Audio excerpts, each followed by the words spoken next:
Good morning, sir. I'm really happy to get the privilege to have a little talk with you, sir. I'm proud of you as a pioneer scientist in our country for your outstanding contributions in the field of science and technology in India. I hope you will be able to perform a more in the near futures. Let me know something about your academic historical background. I had my early education from the University of Calcutta, and after obtaining BSc honors in chemistry and MSc degrees from Calcutta University, I went to United States almost 30 years ago to do my PhD at Rutgers University in New Jersey, where I was introduced to modern experimental science at the interface of chemistry and biology. And after obtaining my PhD from Rutgers at New Brunswick, I joined MIT under the tutelage of Nobel laureate Professor Hargobind Khorana, where I was working on signal transduction problem, which actually involved understanding of the process of vision and the formation of visual pigments, and how that is translated in signal based on a photochemical stimulus. That was the goal that we tried to pursue to understand. And after nearly 3 years of postdoctoral work, I returned to India and joined Indian Institute of Science, Bangalore. And I am currently the chairman of the Department of Organic Chemistry. And my research interests are wide. It involves all areas of chemistry, biology, and parts of physics, because increasingly today's science is borderless, and therefore mixing of different disciplines are very important in order to understand the nature and natural phenomenon. And so we deal with these problems by taking different approaches. And for that, always our research strategies are interdisciplinary in character. So I have about 10 to 15 people typically working for us, and most of them are from different parts of the country. They come, and I think many of them have, after obtaining their PhD degrees, have gone abroad and obtained their postdoctoral training. Scientists or professors in the university or major national research institute. Also some of them in US universities. So I think it's very important that they continue, scientific expertise, and it's a continuation. That's very important that you inculcate and continue, so that we progress in terms of scientific development. What is chemical biology and its importance and application in our modern society? Tell us something about it. See, chemical biology is a very interesting discipline. It is different from biochemistry, it is different from molecular biology. In that, it is a biological system is actually analyzed in chemical biology through chemical means at the molecular level. At the same time, you try to actually tinker around a biological process by introducing a synthetic chemical and try to see the effect. And eventually you elucidate the effect and explain. It could be a drug or a drug prototype, that you use when you have a problem, like you have a disease or a health disorder. So, a drug is prescribed, you take it. Instead of that drug, if you take another chemical substance, what is the effect? And if the effect is, you first do on, in vitro, and then you do in vivo, in mice and other kind of small, animal models. And there you try to understand the effects. And then you make a structure-function relationship of the molecule that was introduced and see the effect what this chemistry is bringing at the biological level. So the understanding in the process that you develop will eventually brings up the concepts of chemical biology. Chemical biology is, I think, in some way it is practiced in the United States in a vigorous way. There are various major universities, they have made significant contributions in the chemical biology research. I think in India also it has started, but in a very modest way. But I think there are plenty of opportunities because, chemical biology and synthetic biology are the way by which we can discover new pathways in biology. We can have new understanding of the processes that occur inside cell, because it's essentially everything is chemistry. But you try to elucidate the effect of chemistry in biological system more effectively, so that the understanding that is brought about becomes predictable and can be utilized for the benefit of mankind. Cancer is the most fearsome deadly disease, and it kills thousands of people all over the country and all over the world every year. So, sir, being a chemical scientist, what will be the contributions of your research work to the treatment of disease and medicines, please? Molecular medicine is again another area where there is increasing activity in various countries, including our own country. So again, you try to look at, how the cellular level transformation takes place. What is the difference between a normal cell and a cancer cell? And you try to address this question by taking different type of approaches. See, it turns out that many of the drugs which are actually used currently in clinical trials have become resistant. What is the origin of its drug resistance?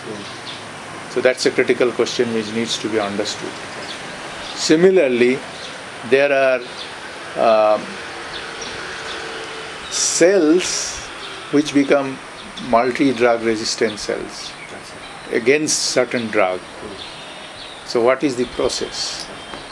So you need to find out, both at the cellular level, biochemical level and chemical level, what are the effects based on the introduction of a molecule, which could be a clinically active, currently used drug, or it could be a new molecule, and try to see the effects. Sometimes their combination could give you also new therapeutic effects.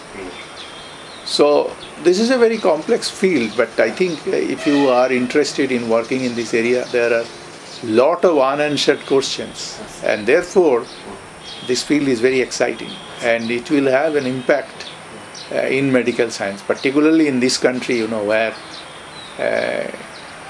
cancer is a dreaded disease all over the world. But I think in this country, the rate at which cancer is spreading and the number of detected cancer cases are increasing, it's very important that more and more people dedicate their research toward this area, so that you can take up new problems, completely new understanding to tackle this, and find out whether there are better ways to deal with this.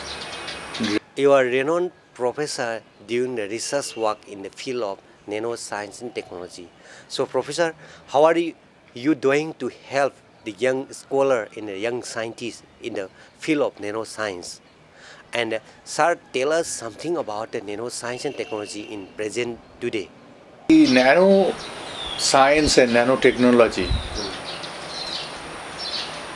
it's actually a very effective tool,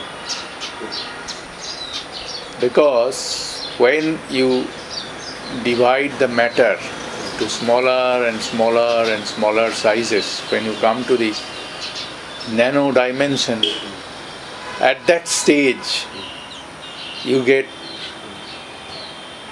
very large surface area available for interaction, and therefore the activity that you witness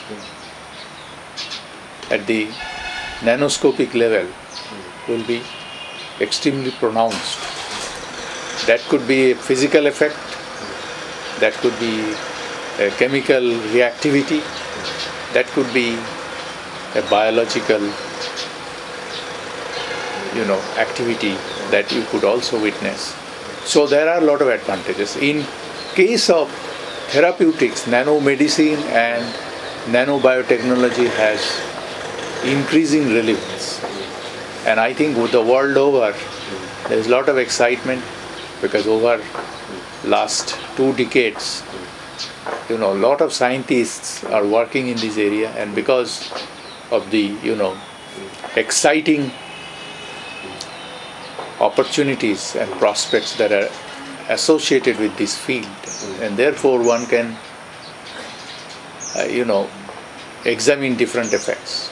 Having said that, there are many nanoparticles and nanomaterials. They also have very harmful effects, like toxicological effects. So that need to be also studied.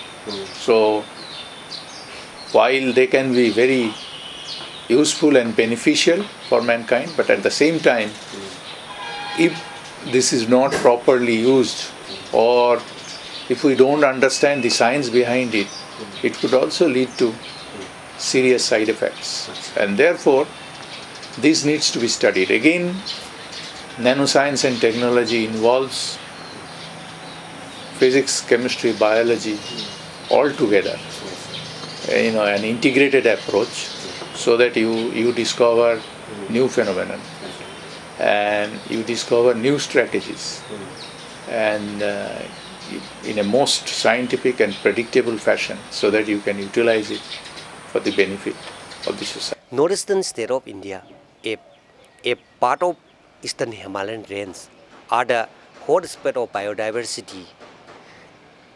As a pioneer scientist of India, what do you like to say in this regard, especially in Manipur?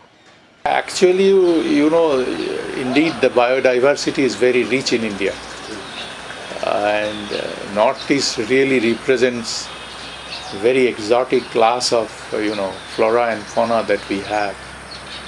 But much of these are not explored, and therefore plenty of opportunities for discovery exist in this area. And if you have new species which is available at the foothills of the Eastern Himalayan region, That could be natural products from plant. That could be also from other organisms, and that needs to be actually explored. They need to be extracted, purified, and then their activity at the physiological level, at the cellular level, need to be examined. That needs a sustained effort, and I think this is certainly a gold mine which needs to be explored in a big. I'm sure if you have, if you can, discover new leads that will open up, completely unknown opportunities. But for that, it will require very sincere and sustained efforts, on behalf of the scientific community at large of Northeast, in particular Manipur. And you have, your population is very, less. At the same time, people are generally very nice people. So I think you can actually apply, you can inculcate, if you can inculcate scientific culture, it will be very useful, So maybe, for that you need to have good outreach program to educate people, because scientific society and scientific temper are very important for the, spreading of scientific knowledge across the population. So there is no place for superstition. One can have religious faith, there is nothing wrong with that. But superstition is not going to help actually. This is, this is anti-science. And science actually, if you look at most of the developed countries in the world, they are primarily, they have become economic superpower through science and technology. So Indian government actually is also helping us in a big way with the expansion of various types of scientific promotion, even for the Northeast. I think one should make use of that. And if you have new leads, new discoveries, that will spur further growth, and then increasing support can be obtained. So scientific temper, collaboration, multidisciplinary approaches need to be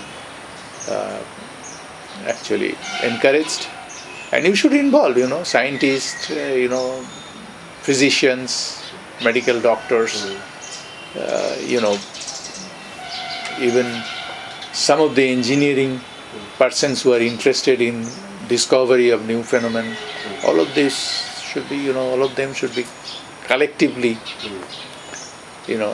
taken, their expertise, and if there is a sincere effort, I'm sure some, new opportunities will emerge. Thank you very much. What are the awards that you have been honored so far? And Professor, please mention some of them. Well, I received, SS Bhatnagar Prize in chemistry in 2003. That is actually an important recognition for the scientists working in this country. And prior to that, I was a Sarno Jayanti Fellow of the Department of Science and Technology. And in 2007, I received G.D. Birla Prize in Science, and more recently, I received Tuas Prize in Chemistry, which is an international prize of the World Academy of Sciences. But prizes are encouragement schemes, but one should not actually do science looking at the prizes, because science one must do for the sheer, you know, fun of it, you know, because you need to explore scientific themes. There are so many mysteries that need to be solved, and if you do sincere science, honors and recognition will come. So while honors and recognitions are schemes of encouragement to an individual scientist, but it's very important that one should continue to dedicate one's life for the cause of. Thank you very much, Professor Santanu Bhattacharya. How do you feel when you stay in Manipur University? Well, I think as far as Manipur is concerned, I think this is a beautiful part of the country. It, as I already mentioned, is relatively sparsely populated than the population density elsewhere in the country. So there are, you know, different types of opportunity. University looks good. You have a nice campus, and it's with lot of natural plantation.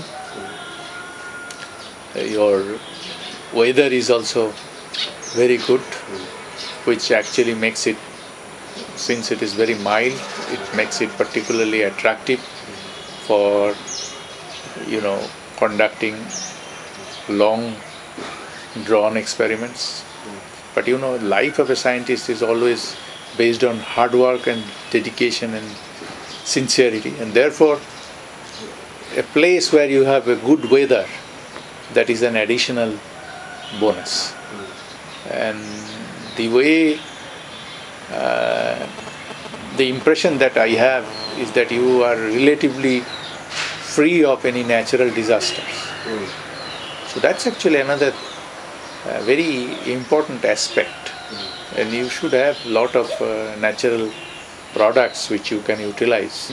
As I told you, you know, inculcation of scientific spirit and appreciation of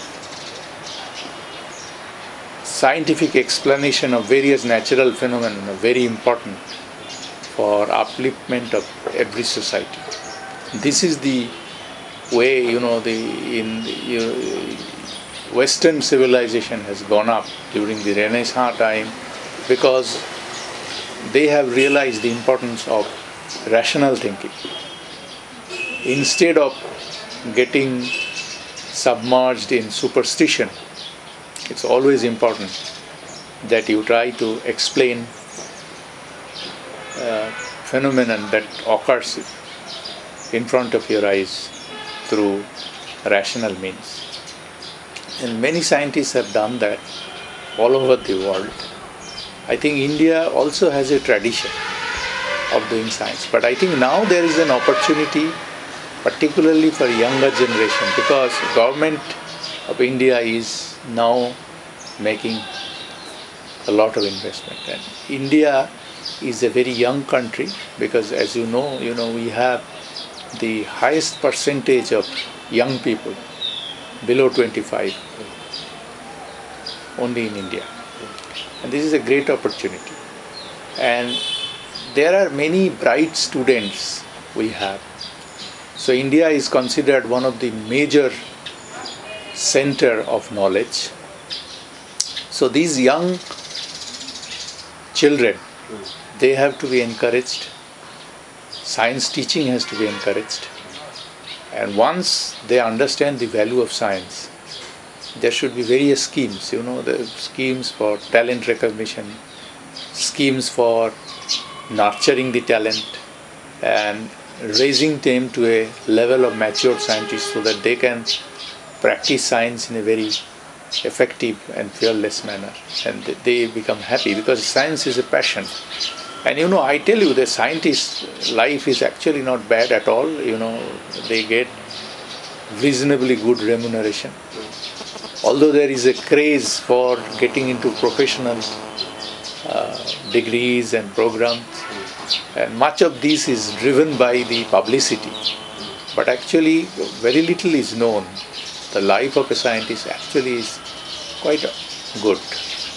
And if you are very sincere, you will have not only the gratification of developing new theories and new phenomena to explain natural happenings around you. You can discover new drugs, you can discover a new paradigm to explain certain observations. But also, it's highly rewarding experience. You will be, a global citizen. You will have access to every country of the world, practically.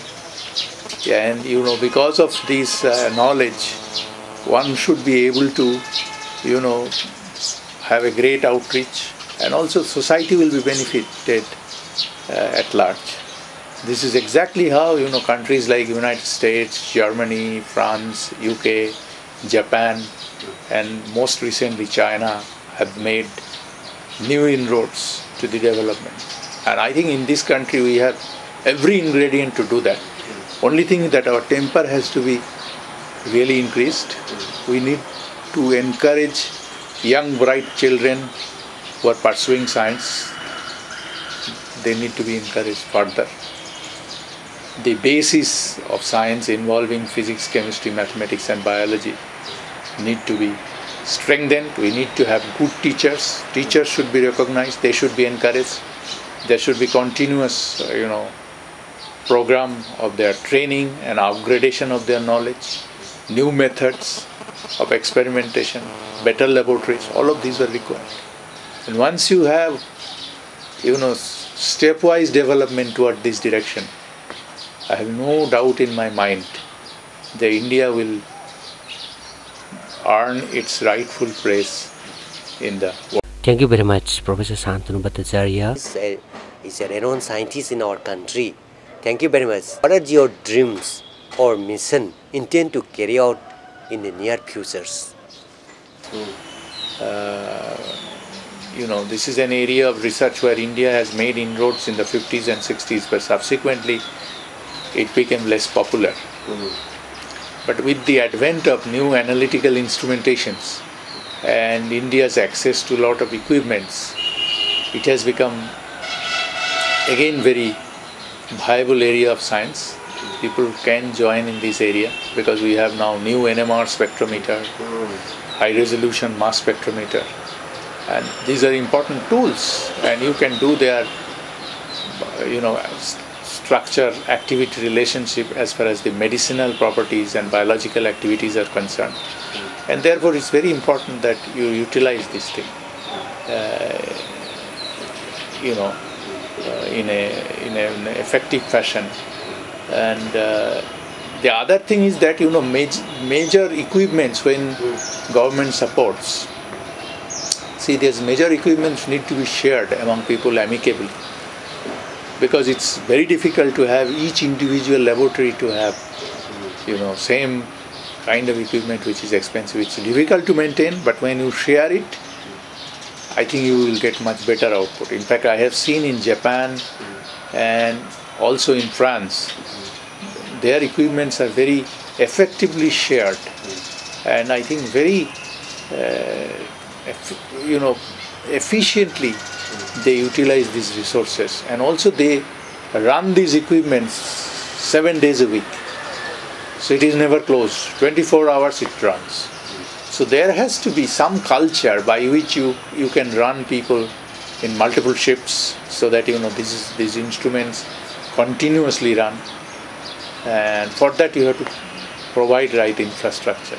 That is as far as this part of the country is concerned. I think that needs to be done, which may be not easy things to happen, because there are many other societal problems that needs to be addressed. But one has to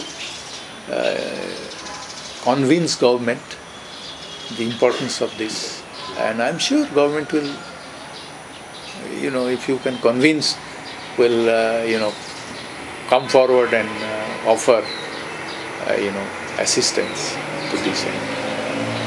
And as far as new discovery possibilities, we are interested in new types of chemical biological tools discovery, by which we can do new types of approaches for cancer medicine and detection. That is also very important because cancer occurs in multiple stages. So if you can detect early, then the chances of its eradication is much higher. And therefore, we are approaching this, towards this kind of goals in a multiple way, multiple pronged fashion. So these are the areas that there we have a lot of, dreams that we would like to achieve. For that, we are working, and my students, they are very dedicated. And there are associated with it, there are new chemistry and new biology which will emerge. That would be useful for our further understanding in these areas. Professor Santanu Bhattacharya for being with us this morning. I hope your visit to Manipur University is quite successful. I once again thank you to visit again to Manipur.